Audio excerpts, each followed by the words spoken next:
Hey, welcome back to the Passive Buddies podcast. And today we are talking about cars, which doesn't really sound like a passive income model, does it? But our little genius to the side of us, our co host, Brandon, has come up with a way on how you can actually make money from cars. So, do you know when you read those books and cars are a liability? Well, not no more. So, Brandon's going to talk us through 90% automated business from your car. You ready, pal? I definitely am. I had a little bit of sparkling water, so I apologize. I'm a little burpy, but some people will say that your car is a liability. A house is a liability if you live in it. All these old schools of thought tend to be ones that find that you can't make money from your car. And that's not true because we have things like the sharing economy. We've definitely gone over things like this in the past with the sharing economy. So if you have not watched about and learned about the sharing economy, definitely subscribe to the podcast because we've talked about it in depth in another podcast. But this business is 90% automated, which I love. And I know Brian is a big fan of automation because I always come to him for all sorts of advice when I need to automate things.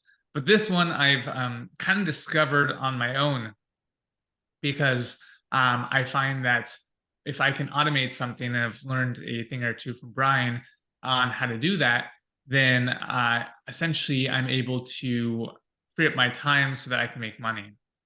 And so I've talked about in the past of the Toro machine, which is just Toro where you rent out your vehicle and essentially just people come to my house, pick up the car and leave, and then I get paid.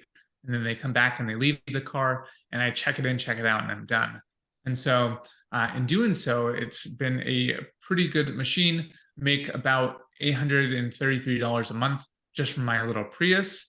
And so, what I do is I thought, you know what, I can either grow this and make $800 per car. So I'd only need essentially 10 cars at $800 or $8,300 or it's $8,400 a month to make a six-figure business from my car without having to do anything because it only takes $8,400 a month to make $10,000 a year. Sorry, $100,000 a year because 8,400 times 12 is at $100,800. And so when I do that and I get 10 cars, I was like, okay, I can either borrow the money or I can borrow the asset.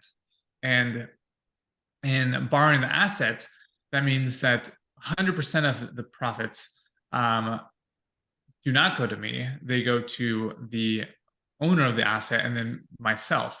And so what I was doing was I was taking these little business cards. I don't have them. Oh, have they arrived? No, they have, and we talked about this on another podcast, and so they already arrived. I handed them out. I've handed out maybe 30 or 40 of them. I had one response, and it was a total no. And the reason being, and I have to clarify, is because this is totally a new business, and I think that this is a great learning point. I think you guys should take some notes right now, get out your pen and paper, pause this episode, and then go run and get your piece of paper because I think this is a massive learning point. When we do the 90-day cash flow challenge, I'm never talking to anybody on the phone. I'm always typing and I'm overcoming objections via a keyboard. And so when I was going into this market, I had no ideas of the objections or how to handle objections. I just went straight cold, limp as a, I don't know, as like just never gone into this business. I wanted to think of a funny joke, but I just couldn't think of it. But I just never been into this business. And so when I jumped on the phone, the guy was like, so like, who pays for this? And I was like, well, what do you mean? Like, we're in this together. And so he had a few objections and I had no idea how to handle them. So I was not very good on handling those objections. but it was a learning point because I realized all the things he said were like, okay, these are common questions I'm going to get. So these, when in any business, you should definitely like, you should plan on failing, because the more times you fail, the more objections you're able to use to get constant yeses. And that's why we've been so good with the 90-day cash flow challenge, is because I've had every objection. So I could be like, this is, I just type it away. Like this is, and even on the phone now, I could easily uh, come up with why you should join the cash flow challenge, because it's the best program in the world. But when people were asking me about, why should I rent your car or rent out your car to you? Why should I rent my car out to you? Why should I be paying for this, or why you should be paying for that? Is I didn't have those objections. I've never experienced those objections, so I can formulate a good response to those. And now it was a learning lesson, because that one no was like, okay, I know what to say when this happens. I did a little bit of research on this. I know what to answer with this. So like, I'll give you a perfect example. He totally said no, and I totally bombed it. And I'm proud to say I totally bombed it, because that was my first no, and that was the next is going to be a yes. And so when I went online and I went on Reddit and I said, hey guys, like I'm looking to sublease my car. Like, how does that work?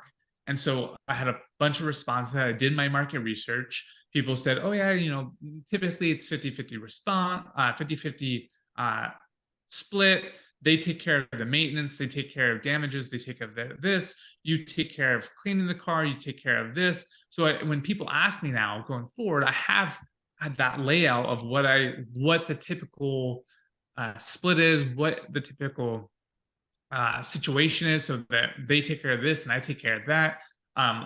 They put in their car, I put in the sweat equity.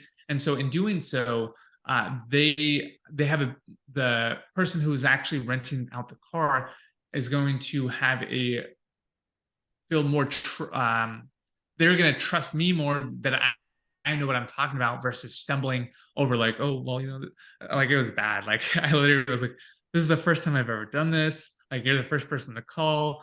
I have some friends who do this, so I've never like just totally wrecked it, and I totally sucked it. So it was great though, because I was like, I know like how to overcome these ejections now. So it was like a great learning experience. But and I literally said like, hey, like I've been doing this for 3 years with my car. It's making me a great deal of money, and I want you to do that too. But like everything else just was horrible, because I've never done it. So just like anything, you have to get into the fire before you actually know how to do it. So like, if I didn't jump on that, if I never made that call, if he never called, I would have never done the research. It's all learning. A learning. What is the word I'm looking? Yes. Like it's a learning experience. There we go.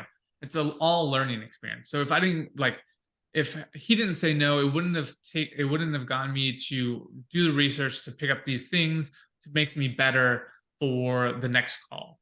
So, and I think that's just with any business, is you need to go through the ring of fire and get that experience and get those no's, so that you can craft your own message, so that you can get yeses all the time.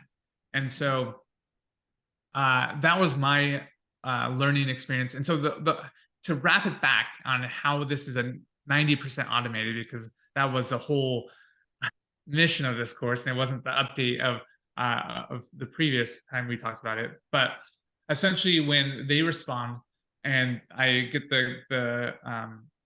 I put in the cards in the window. So I go to these cars, I drop these cards off, which are just business cards, onto these different cars that I find would be good uses of my Turo services, because I think they would be very good.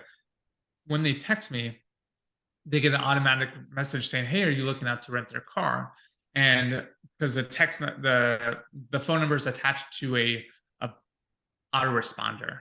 So it's attached to high level. So when they send me a message, I automatically send them a message back that says, hey, are you looking out to rent your car? And then I have a trigger in there that, depending on if they say something positive or if they say something negative, it will then go into another campaign. And so when they say something positive, Google's algorithm, which with a positive intent, so if Google's AI will, if they say of course or that sounds great, they don't even need to say yes. They can say something that's a positive intent, and so they can say that sounds great, that's positive, or of course. It's not a yes, but it's still meaning yes. And so it will send them to another thing that says, great, go ahead and fill out this form. I want to learn a little bit more about your car. And that way I can see if it's a good fit. And so when they fill out the form, if they put it on like something like they have over 130,000 miles, or they have, what was the other one? They have like a car that's like 10 years old, or they have a car that's not a clean title, it's like rebranded or rebuilt or anything like that, or it's what's the other title, rebuilt, salvaged, if it's a salvage title.